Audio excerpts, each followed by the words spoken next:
Everyone was given a wife, but the alien queen said, "You are mine, human." The forms had asked Samuel whether he had any dietary restrictions, whether he was prone to motion sickness during interstellar transit, and whether he had a preference between a window seat and an aisle seat on the transport vessel. They had not asked him how he felt about being assigned a life partner by an intergovernmental lottery, which he supposed said something about the priorities of the joint committee that had designed the intake process.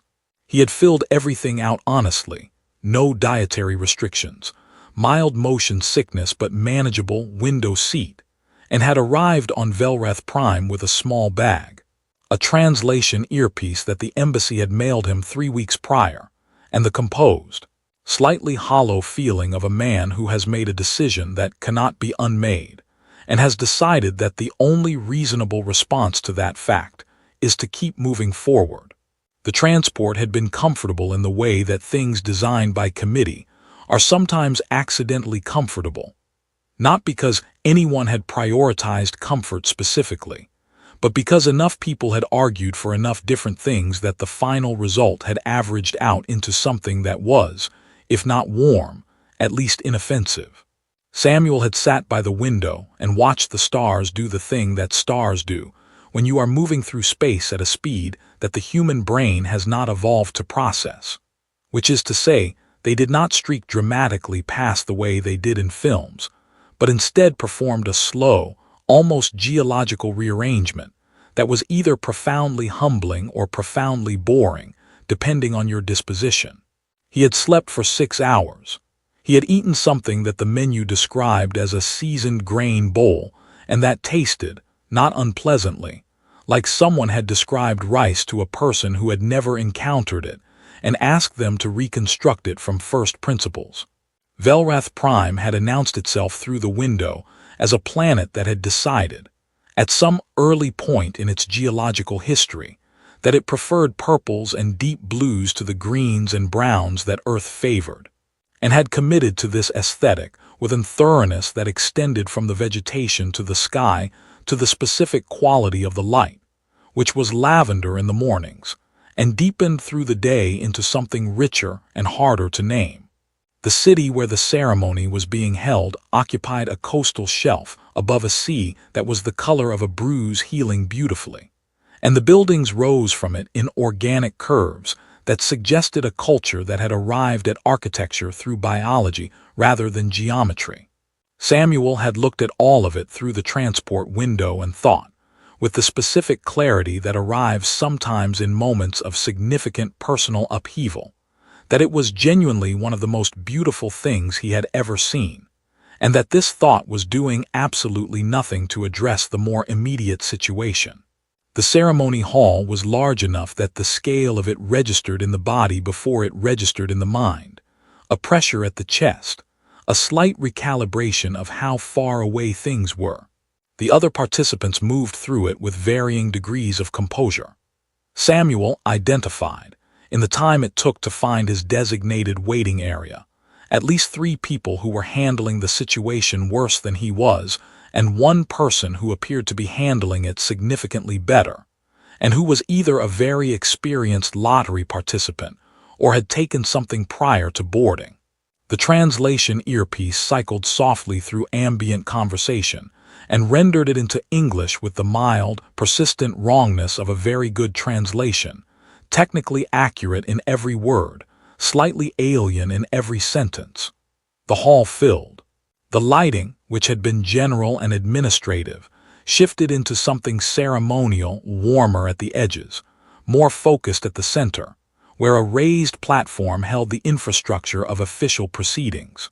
Samuel found his place in the assembled group and stood with the quiet patience that years of waiting rooms, bureaucratic queues, and chronically delayed public transit had built into him as a kind of structural feature, and watched the proceedings begin. The pairings were announced in sequence. A name, a partner, a brief pause that the hall used to mark the fact that something had been formalized and was now real. The process moved forward with the reliable rhythm of a thing that has been done many times and knows its own pace. Samuel listened to names, He did not know and watched people step forward and be directed toward each other with the efficient courtesy of a ceremony that had been designed to make a very unusual thing feel, through the application of enough ritual, almost ordinary. There was, he noticed, a genuine tenderness in some of the meetings, a hesitant warmth that surprised him each time he saw it, as if the ceremony had accidentally produced something it had not specifically intended. The list moved toward him. He counted the remaining names the way a person counts things when there is nothing else to usefully do. Queen Sophia sat at the head of the ceremony on a seat that was either a throne or a chair that had developed ambitions, flanked by officials in formal dress and attendants whose specific function Samuel had not determined. He had noticed her earlier in the proceedings. It would have been difficult not to, given that she was seated at the ceremonial focal point, and that the lavender light of the hall caught the long, elegantly tapered points of her ears in a way that drew the eye regardless of intention. She was watching the pairings with the focused, unhurried attention of someone for whom this ceremony carried weight that was not purely administrative. She had not looked in his direction. He had noted this the way he noted most things in uncertain situations, which is to say carefully and without attaching a conclusion to it yet. His name was called. The pause that followed was not the brief, procedural pause that had accompanied every other name. It was the specific pause of a sequence that has encountered something outside its own parameters and is taking a moment to determine how to continue. The official who had been reading the list looked up with the expression of a person who has just been handed a revised document mid-sentence and is processing the revision in real time. Queen Sophia stood. The hall absorbed this the way halls absorb significant things, with a silence that was not empty but full, attentive, the silence of a large number of people who have simultaneously decided to be very still. She spoke clearly, without elevation or performance, in the direct register of someone who has something specific to say, and has decided that the ceremony's language is adequate for everything else on the agenda, but not for this.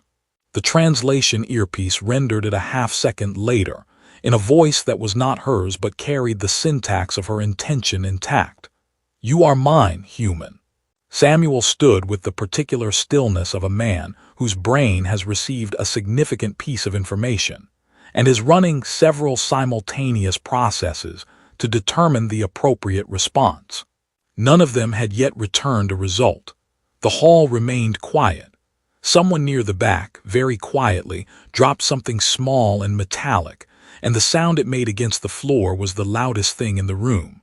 He said, after a moment that lasted the precise length of time it takes for a person to realize that no amount of additional time is going to make the situation more manageable, "I also had a window seat preference, just in case that was a factor." The silence held for one additional beat. Then Queen Sophia, whose expression had carried throughout the entire proceedings, the composed authority of someone to whom surprises are a managed category of experience, blinked, and at the corner of her mouth, brief and genuine and apparently involuntary, something moved that was not quite a smile yet, but was clearly in the process of becoming one. The official found his place in the document. The ceremony continued. The ceremony concluded with the same efficient formality with which it had begun, and the hall transitioned from the register of official proceedings to the register of official receptions, with the practiced smoothness of a venue that had hosted enough significant events to understand that the most important logistical challenge is always the 30 minutes immediately after the significant thing happens. Tables appeared from somewhere. Drinks were distributed. The participants who had just been paired navigated toward each other with the careful, slightly underwater quality of people who are operating in a situation that their prior experience has not specifically equipped them for, and the hall filled with the particular sound of a large number of very tentative conversations beginning more or less simultaneously. Samuel stood where he had been standing when the ceremony ended, which was approximately where he had been standing when it had taken its unexpected turn, and waited for his nervous system to complete whatever it was currently doing. Around him, the reception arranged itself into small constellations of people, paired participants, officials, attendants, and a category of guests that he had not yet identified, but who moved through the hall with the comfortable authority of people who know exactly where everything is. His translation earpiece rendered the ambient conversation into English with its usual mild wrongness, producing a continuous soft murmur of technically accurate sentences that felt like listening to a radio that was almost but not quite tuned to the correct frequency. An attendant appeared at his elbow, not suddenly, but with the specific quality of presence that trained attendants develop, which is to arrive in a person's awareness only after they are already there. She was young, or appeared young, and she was holding a small device that displayed text in the Velrathi script that Samuel could not read, and she spoke to him with the careful courtesy that is extended to people whose situation contains variables that the standard briefing documents had not anticipated. The earpiece translated, "Sir, there appears to be a classification question regarding your documentation. The standard pairing forms have a field for partner designation, but the field is not. The field does not have a category for this. We are locating the correct form." Samuel considered this. How many forms are there? She consulted her device. For standard pairings, 11. For non-standard designations, we are currently determining the number. So more than 11. Almost certainly, sir.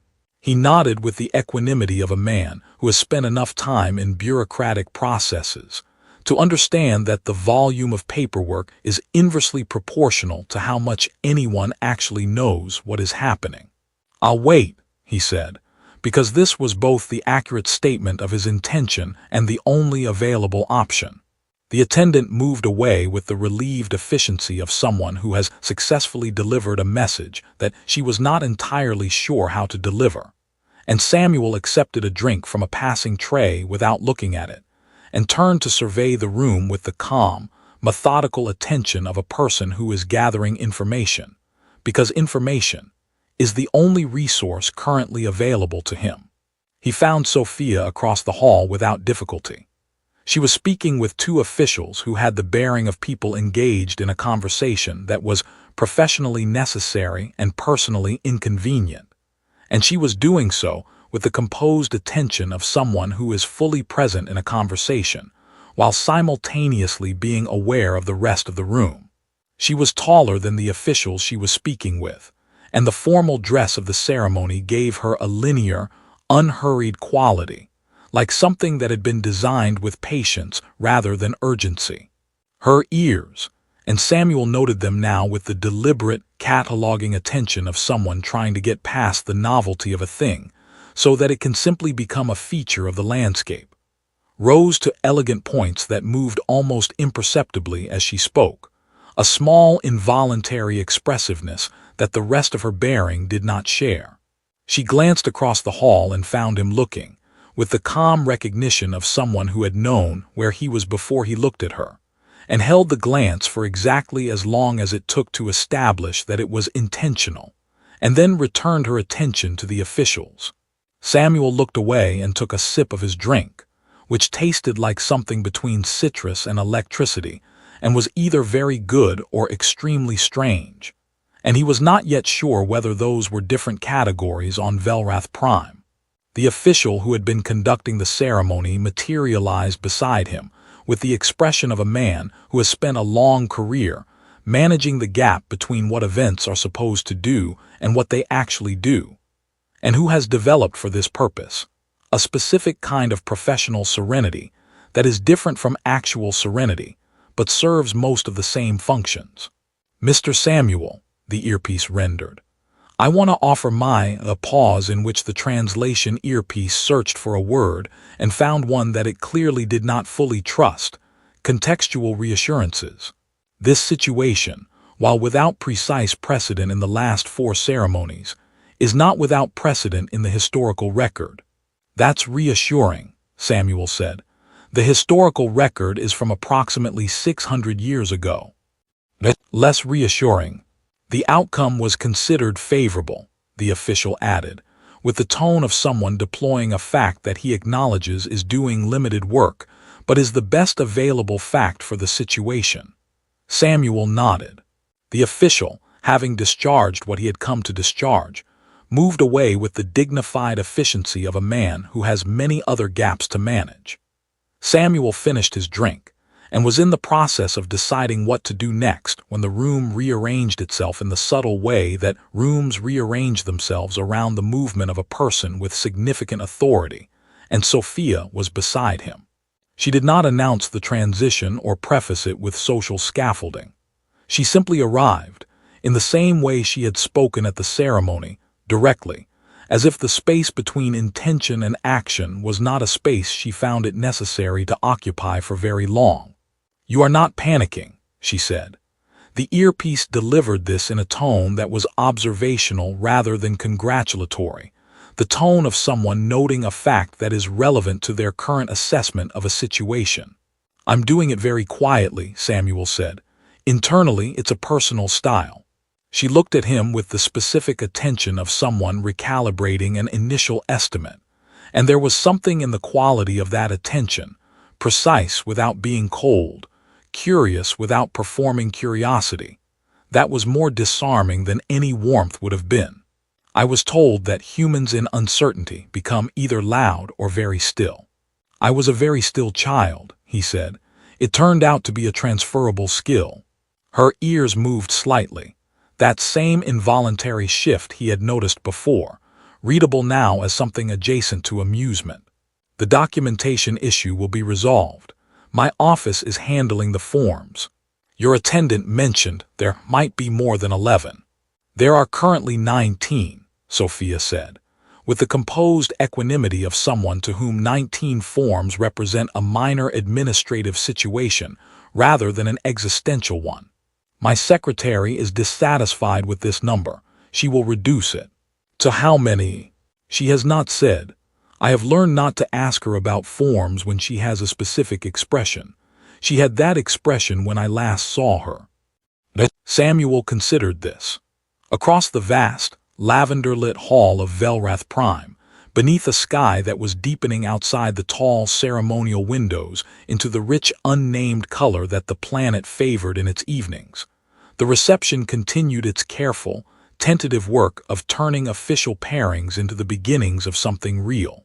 He was, he thought, on an alien planet, holding an empty glass that had tasted like citrus and electricity, having just been claimed in front of an assembled ceremony by a queen whose ears moved when she was quietly amused, and the most recent topic of conversation had been her secretary's feelings about paperwork. "Can I ask you something?" he said. "Yes," she said, without hesitation or qualification, in the tone of someone who has already decided that the answer to that question is yes, and sees no reason to make the process of arriving at it longer than it needs to be.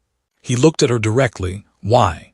The question was simple enough that it did not need to be larger, and she received it as the complete thing it was. She was quiet for a moment, not the silence of someone searching for an answer, but the silence of someone deciding how much of an answer that is already fully formed they intend to give right now. In a reception hall, with the evening coming in through the tall windows and the tentative conversations of newly paired strangers filling the air around them. "Not tonight," she said, "but I will tell you. I want to tell you myself, not have it summarized in a document." He accepted this the way he had accepted the waiting at the ceremony and the forms and the drink that tasted like electricity, with the quiet patience of a man who has made peace with the fact that significant things arrive in their own time, and that pushing them does not make them arrive faster, only differently. "All right," he said. Outside, the Velrath sky completed its transition into the color that had no name he knew, and the sea below the city caught it and held it, and the hall continued its careful, unhurried work around them. The room they gave Samuel for the night was on the 14th floor of a building that the official documentation called a diplomatic residence, and that was, in practice, a place where people who had just been through the ceremony were housed, while the paperwork caught up with the reality of their situation.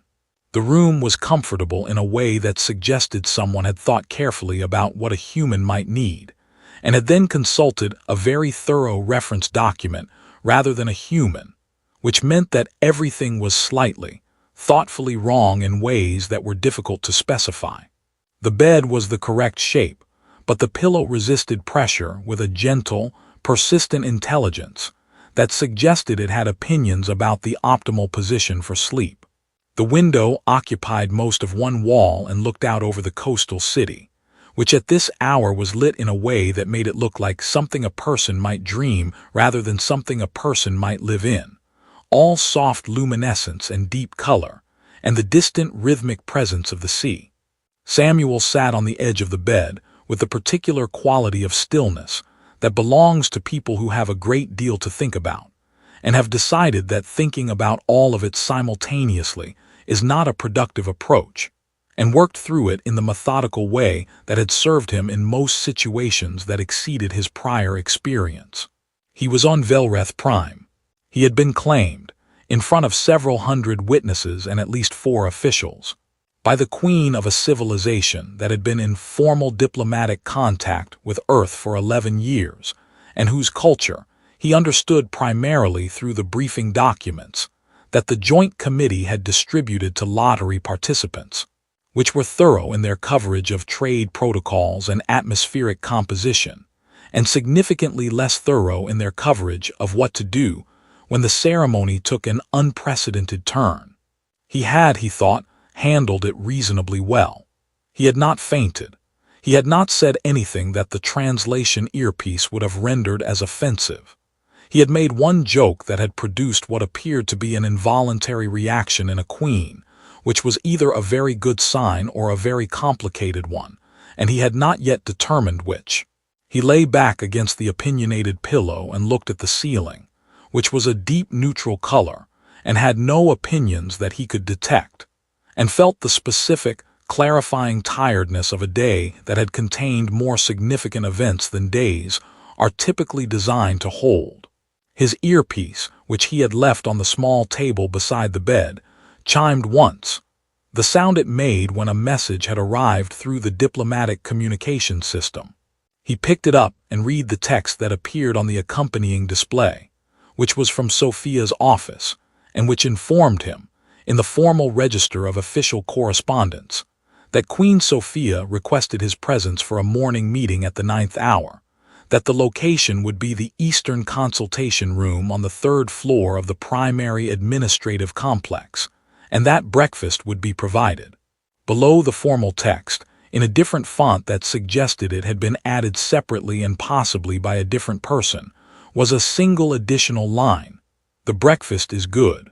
Samuel read this line twice, decided that it was either Sophia or someone in her office, who had decided that the formal message needed one piece of genuinely useful information, and felt something loosen slightly in his chest that he had not fully noticed was tight. He slept better than he expected, despite the pillow. The administrative complex in the morning was a different kind of building than the ceremony hall, less ceremonial architecture, and more the specific, inhabited quality of a place where significant work happens every day, and has been happening long enough that the work has worn itself into the surfaces. People move through the corridors with the purposeful efficiency of people who know where they are going and have been going there long enough that the route is automatic. And Samuel, who did not know where he was going, and was following a small directional device that Sophia's attendant had provided, moved through them with the careful, unhurried attention of a person trying to read a new environment as quickly and accurately as possible. The Eastern Consultation Room was smaller than he had anticipated and more comfortable, and it had windows that looked out over a courtyard where something was growing that had no equivalent in any plant he could name, with broad leaves in a deep teal that caught the morning light and did something with it that was not quite reflection and not quite absorption.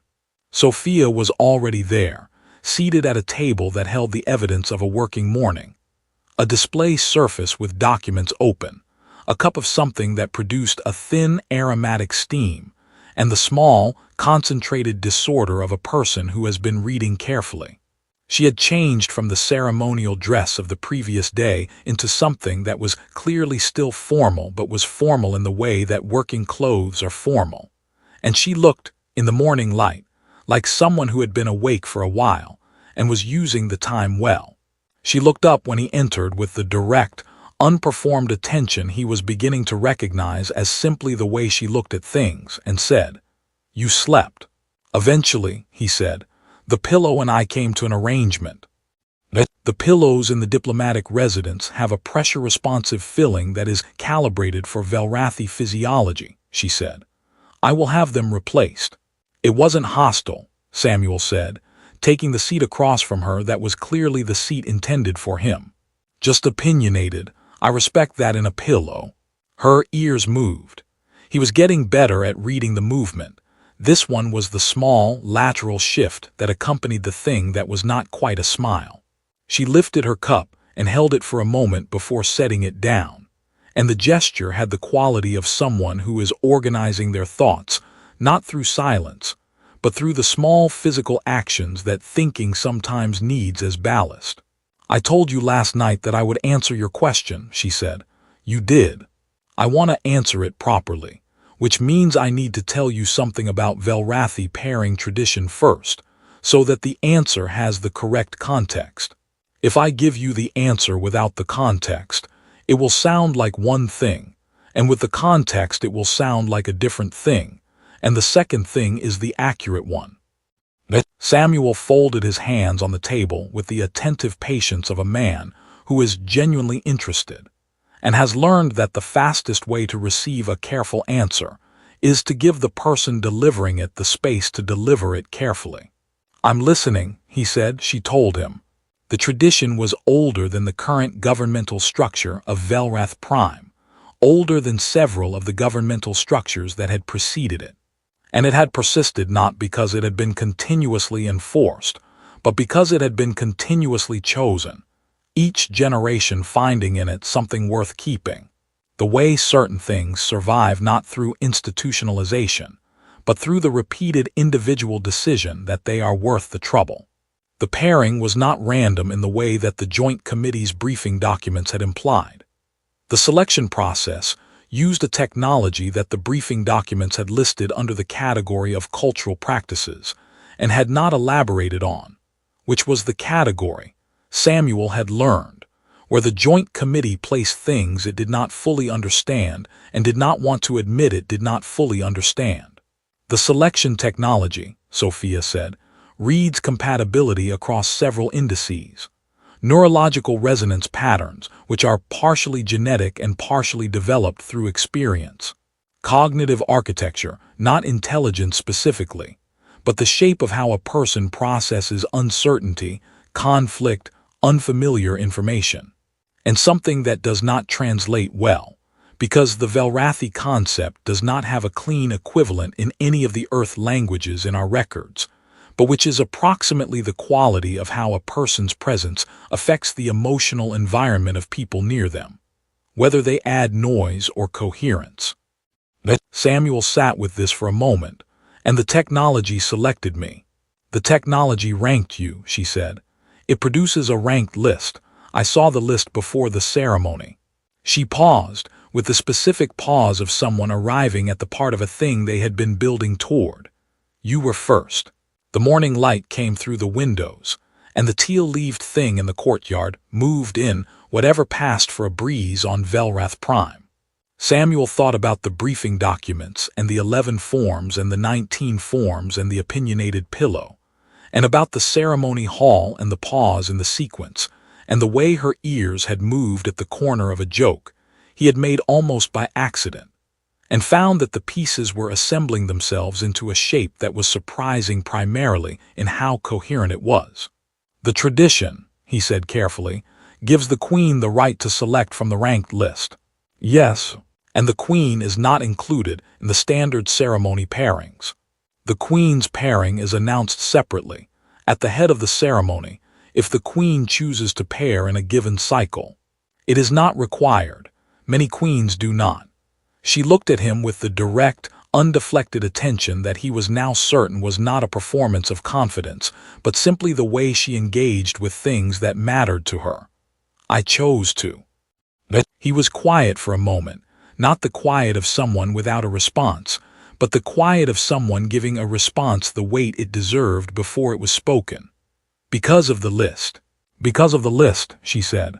"And because of what the list represents, which is not a calculation but a—" She paused, searching, and the pause was unusual enough on her that it was itself information, a reading of something real.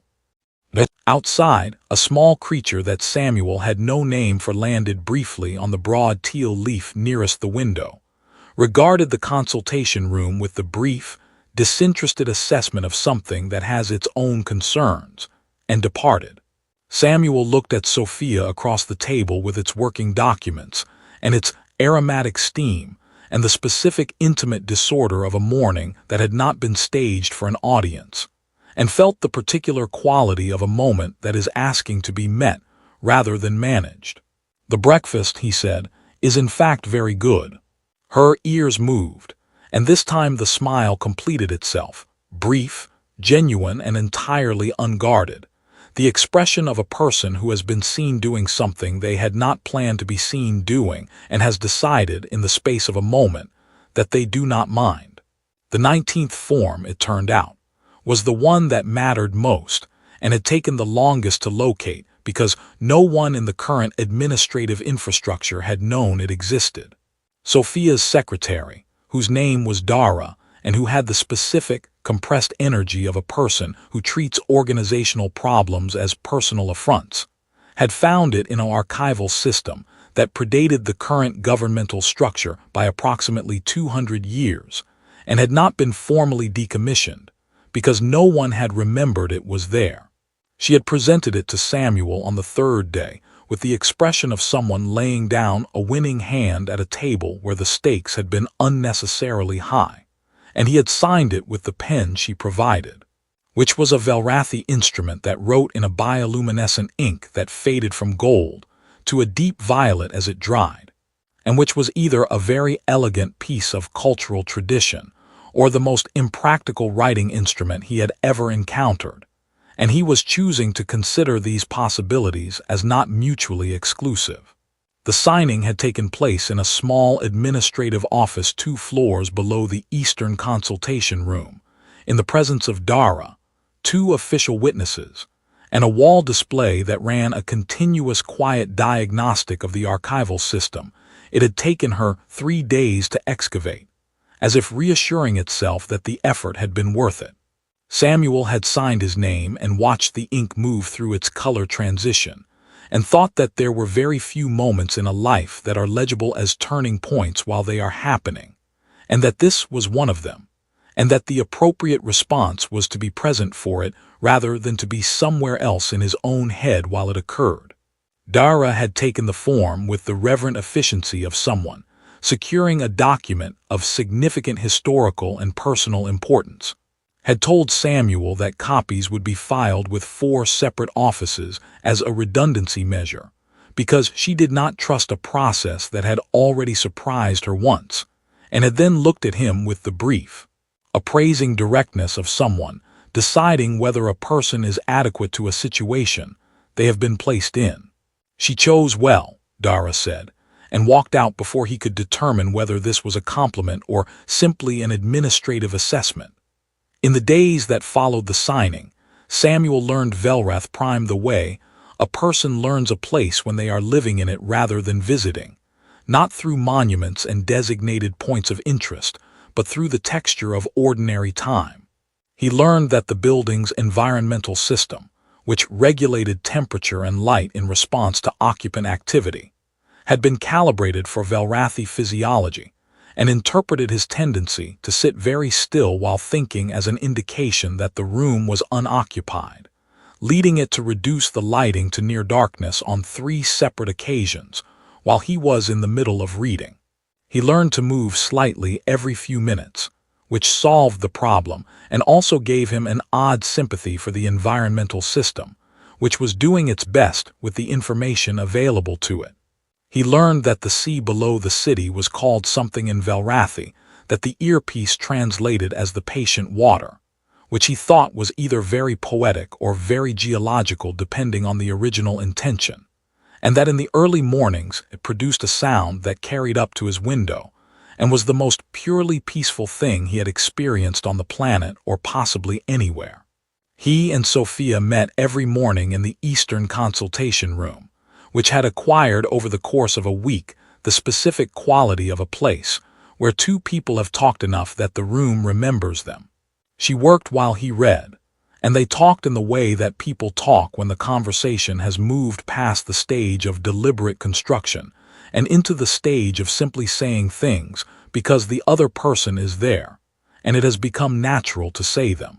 She told him about the administrative dimensions of governing a civilization that was managing 17 active interplanetary diplomatic relationships, 2 ongoing territorial negotiations, and a domestic infrastructure project that had been in progress for 40 years and was, according to the engineers, approximately 60% complete. He listened with genuine interest, because the mechanics of governing a civilization turned out to be fascinating in the way that any sufficiently complex human, or non-human, endeavor is fascinating when the person explaining it cares about it and knows it completely.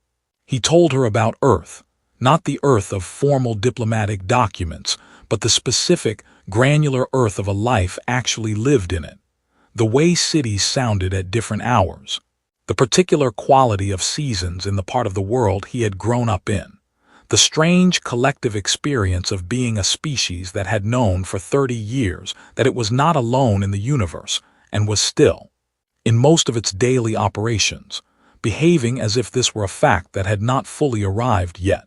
She listened with the focused, unperforming attention he had come to understand as her highest form of engagement, and asked questions that were precise enough that they revealed what she had already understood and were aimed at the specific edges of what she had not.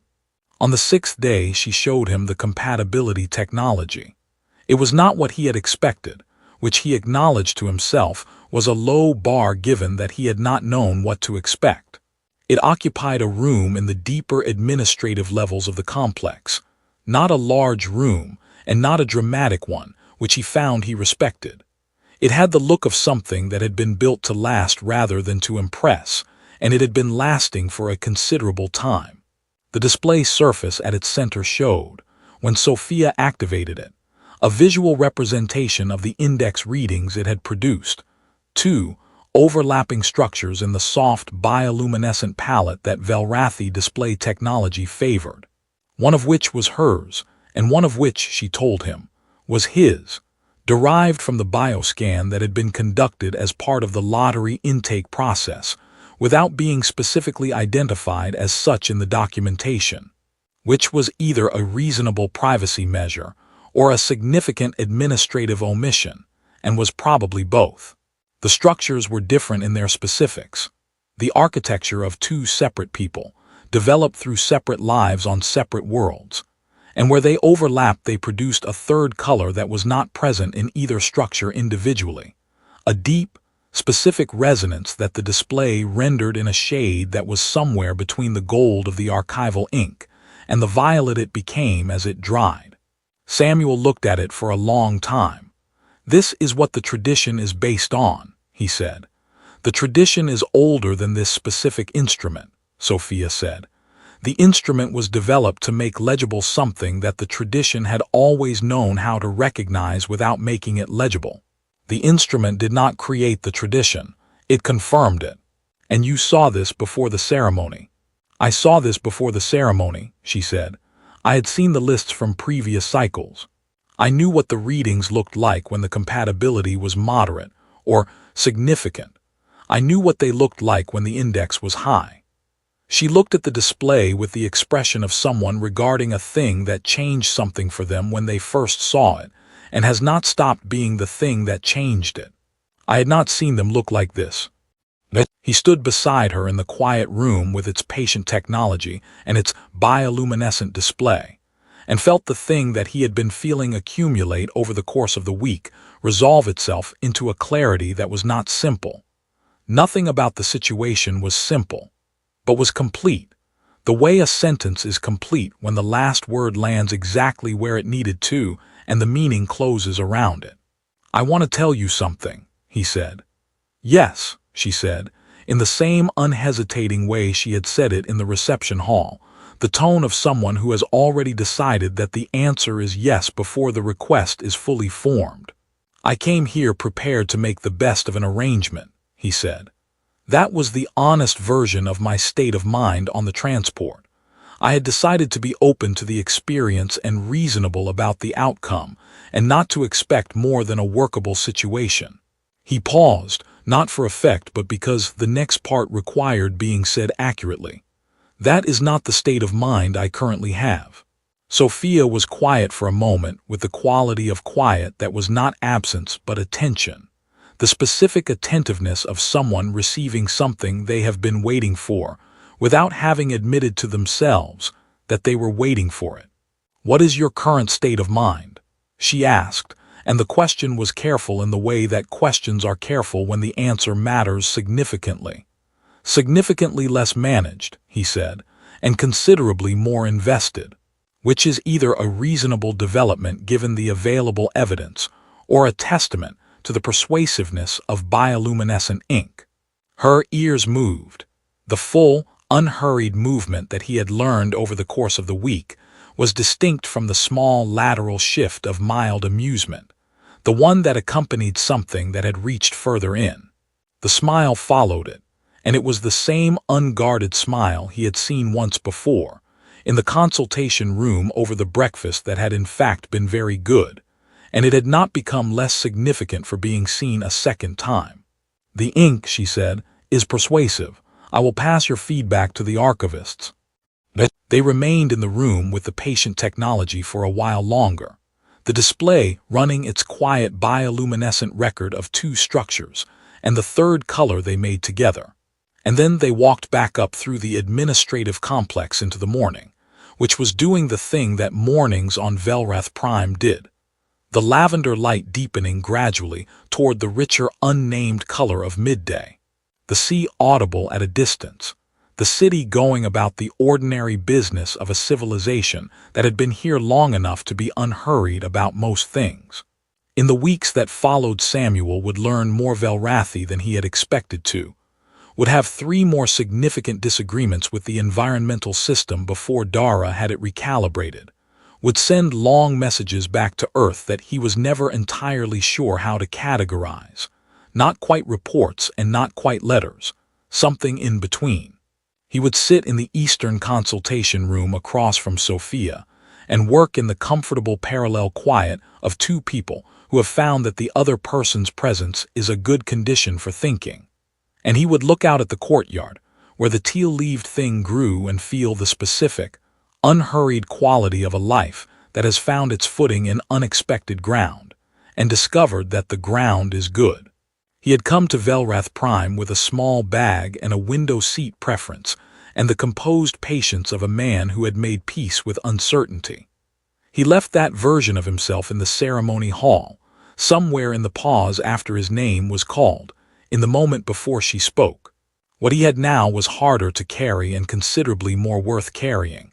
The weight of something real, chosen twice, once by an instrument that read the shape of a person's inner life in bioluminescent light, and once by the 2 people themselves, in a series of ordinary mornings, in a room that had learned to remember them. Outside, the patient water moved against the coast of a planet that had never been his and was becoming his anyway, the way places do when the people in them are the right ones, and the light continued its daily passage through all the colors it knew, including the one that had no name he had arrived with, but that he was, slowly and without rushing, beginning to learn.